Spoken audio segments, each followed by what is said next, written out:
Selamat siang, nama saya Nurjana Yuliawati, NIM 191-274, Angkatan 2019.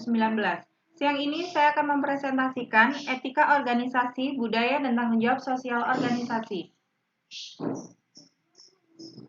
Pengertian etik, prinsip moral, nilai, dan keyakinan yang membimbing batin yang digunakan orang untuk menganalisis atau menafsirkan suatu situasi dan kemudian memutuskan apa yang benar atau tepat mengapa berperilaku. Pentingnya etik dalam organisasi, mengatur perilaku orang dalam organisasi agar sesuai dengan budaya organisasi, menjadi pedoman hubungan kerja dalam organisasi, dan bila ada dalam bentuk kode etik, maka berguna untuk membatasi tindakan mana yang dianggap benar atau mana yang tidak benar. Dengan kode etik, orang-orang menjadi lebih produktif dan mengurangi konflik dalam organisasi. Efek perilaku etis dan non-etis. Perilaku etis meningkatkan efisiensi dan efektivitas produksi, meningkatkan kinerja perusahaan, dan meningkatkan standar hidup nasional. Sedangkan perilaku non-etis menurunkan efisiensi dan efektivitas produksi, menurunkan kinerja perusahaan, dan menurunkan standar hidup nasional. Aturan-aturan bagi pengambil keputusan etis. Ada 4 prinsip tentang etik pengambilan keputusan, yaitu 1. Utilitarian Rule, 2. Moral Right Rule, 3. Justice Rule, 4. Practical Rule.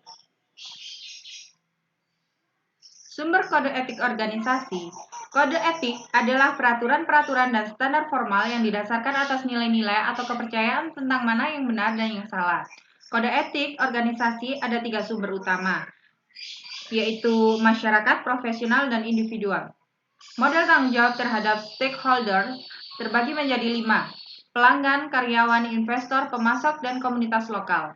Pelanggan diantaranya melayani pelanggan secara wajar dan jujur, menetapkan harga secara wajar, menghargai garansi, memenuhi komitmen penyampaian pesanan, mempertahankan kualitas produk yang mereka jual.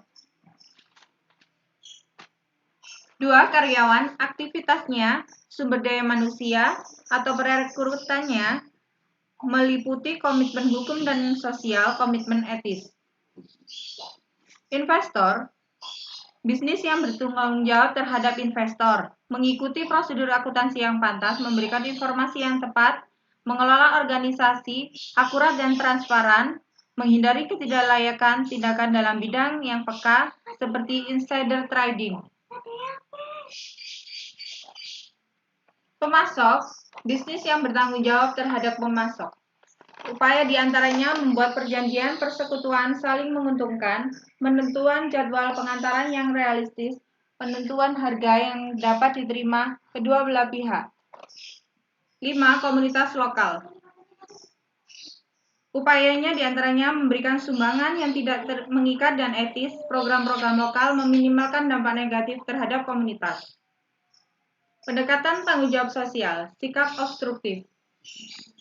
Sikap dan tanggung jawab sosial yang diterapkan suatu perusahaan yang seminimal mungkin terlibat dalam suatu mengatasi masalah-masalah sosial dan lingkungan dan menolak mencoba menutupi masalah yang mungkin ditimbulkannya. Pendekatan tanggung jawab sosial, sikap defensif.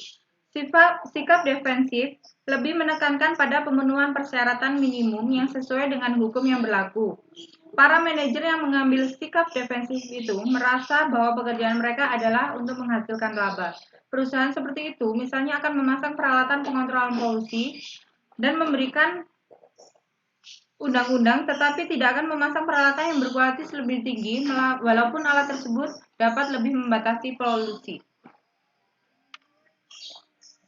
Mengelola tanggung jawab sosial. Maka manajer harus melangkah tahap demi tahap untuk mengembangkan rasa tanggung jawab sosial secara keseluruhan, membuat garis besar penyataan kebijakan dengan dukungan manajemen puncak, mengembangkan rencana terinci, menunjukkan seorang eksekutif atau direksi untuk menjalankan rencana tersebut, melaksanakan audit sosial untuk memonitor hasilnya. Sekian, terima kasih. Wassalamualaikum warahmatullahi wabarakatuh.